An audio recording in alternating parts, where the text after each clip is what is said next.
এই কার্যালয়ে আমরা সবাই এখানে একত্রিত হয়েছি বিশেষ একটা সাংবাদিক সম্মেলনের জন্য। আমাদের সঙ্গে উপস্থিত আছেন আমাদের যিনি কাছাড় জেলার আমাদের ডিস্ট্রিক্ট কমিটির জেনারেল সেক্রেটারি অপরাজিৎ চক্রবর্তী মহাশয়, উপস্থিত সাংবাদিক বন্ধুগণ। আজকে বিষয়টি উত্থাপন করার আগে আমি কিছু কথা আপনাদের সামনে তুলে ধরতে চাই। আমরা জানি কি আমাদের বরাক উপত্যকার যে সব থেকে বড় সমস্যা, সব অনেক দিন থেকে যে বরাক উপত্যকার মানুষ যে সমস্যা নিয়ে ভুগছেন ওটা হলো কানেক্টিভিটি, এবং এই কানেক্টিভিটি ইস্যুর জন্য আমাদের এই অঞ্চল যত উন্নত হওয়ার প্রয়োজন হয়নি।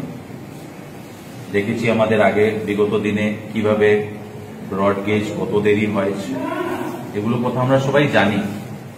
গতকালকে আরেকটি খবর আমরা পেয়েছি যে আমাদের রেলওয়ে একটি আলাদা রুট, আপনারা দেখছেন এই যে ফ্লাডের এই দুর্যোগের সময় আমাদের road connectivity, railway connectivity completely বন্ধ হয়ে গেছে, এবং আমরা একমাত্র আমাদের কানেক্টিভিটির যেটা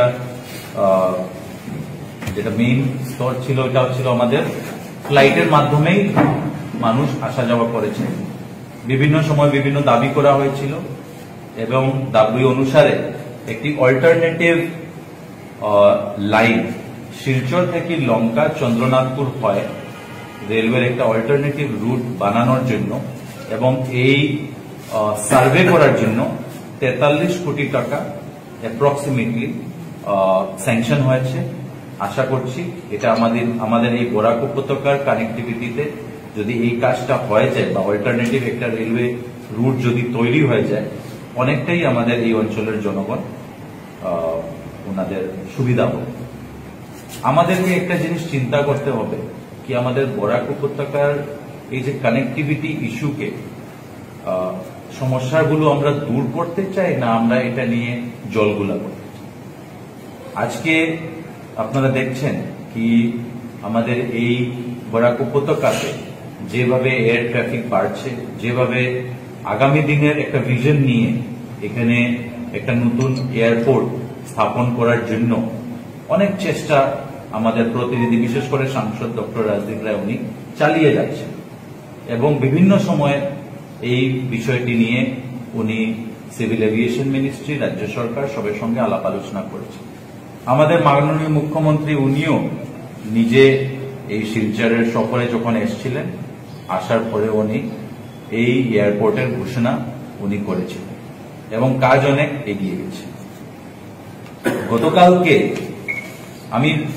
আমি যেটা অনুভব করেছি এখানে কিছু আমাদের লোকরা আছেন, বিশেষ করে বিরোধী পক্ষের লোকরা, যারা এই উন্নয়নমূলক কাজে বাধা দিতে চাইছে বা ওনারা চাইছেন না কি আমাদের এই অঞ্চলে গ্রিনফিল্ড এয়ারপোর্টটা হোক, যার জন্য ওনারা বিভিন্ন ধরনের বিভ্রান্তি জনগণের সামনে তুলে ধরার চেষ্টা করছেন। একটি আরটিআই এর একটা রিপ্লাইকে নিয়ে ওনারা বারবার বলছেন, বা ওই আরটিআই রিপ্লাই এর অধীনে ওনারা বলছেন কি বলা হয়েছে বলে প্রপোজাল কোন এয়ারপোর্টের নিয়ে। আজকে আপনারা জানেন কি আমাদের যারা প্রতিনিধিরা আছেন বিশেষ করে সবাই জানেন কি আমাদের যখন বিধানসভাতে বা পার্লামেন্টে, লোকসভাতে বা বিধানসভাতে যখনই কোনো প্রশ্ন হয়, এই প্রশ্নের জবাব যখন একজন মন্ত্রী যখন এই প্রশ্নের জবাবটি দেন, তখন কিন্তু সমস্ত অফিসিয়াল রেকর্ডগুলো নিয়েই কিন্তু জবাবটা দেওয়া হয়। আজকে আপনাদের সামনে আমি পার্লামেন্টের একটি কোয়েশ্চেন আনসারের একটি আমি তথ্য আপনাদের সামনে তুলে ধরব, এবং এই তথ্য পাওয়ার পরে আপনারা জানবেন কিভাবে একটি বিভ্রান্তি সৃষ্টি করার জন্য কিছু লোক চেষ্টা করছে। এবং আমি এটাও বলবো, হয়তো আরটিআই এর রিপ্লাই যে আধিকারিক দিয়েছেন আমি জানি না, আমি মনে করছি কি উনারও হয়তো কোনো জায়গাতে সঠিক রিপ্লাই দিতে হয়তো ভুল হয়েছে। বিশেষ করে 2019-এর 25 জুলাই আমাদের গুয়াহাটির যিনি সাংসদ উনি পার্লামেন্টে একটা প্রশ্ন করেছিলেন সিভিল এভিয়েশন মিনিস্টারকে এবং প্রশ্নটি খুবই ক্লিয়ার। প্রশ্নর খালি একটা অংশ আমি আপনাদেরকে বলে দিচ্ছি এবং এই অংশের রিপ্লাইটা আপনাদেরকে দিয়ে দিচ্ছি এবং এই তথ্য আপনাদের সবার মাধ্যমে আমি মধ্যে সার্কুলেট আমরা করব। উনি প্রশ্ন করেছিলেন সিভিল এভিয়েশন মিনিস্টারকে कि whether there is any proposal to build new or develop existing airports in Assam and other northeast states, and if so, the details thereof.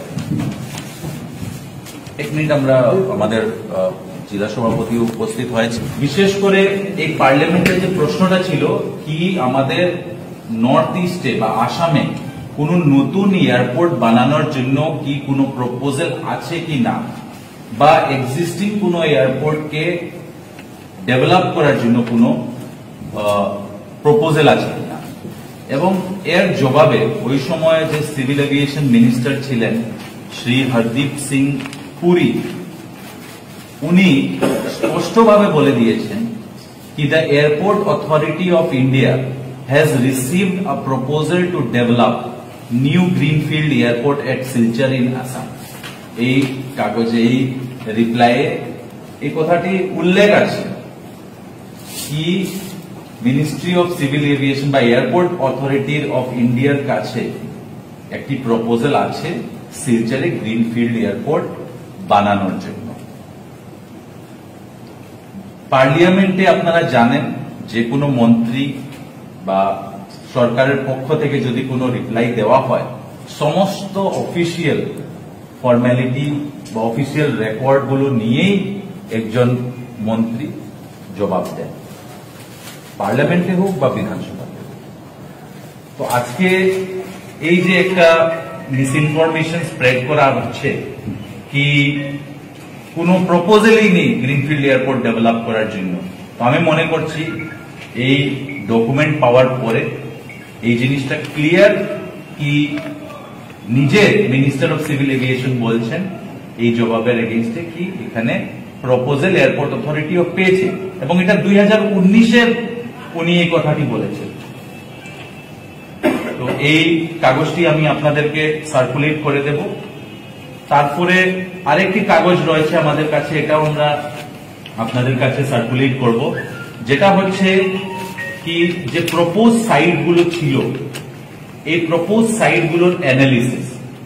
আপনারা জানেন কি এখানে গ্রিনফিল্ড এয়ারপোর্টের জন্য 3টা সাইট চিহ্নিত করা হয়েছিল। একটা ছিল ডলু চা বাগানের জমি, একটা ছিল খরিল চা বাগানের জমি, আরেকটি ছিল শিলকুড়ি চা বাগানের জমি। এবং এই 3টি বাগানের জমি কোনটা সব থেকে বেশি ফিজিবল তার একটা রিপোর্ট আপনাদের কাছে আমি তুলে ধরবো।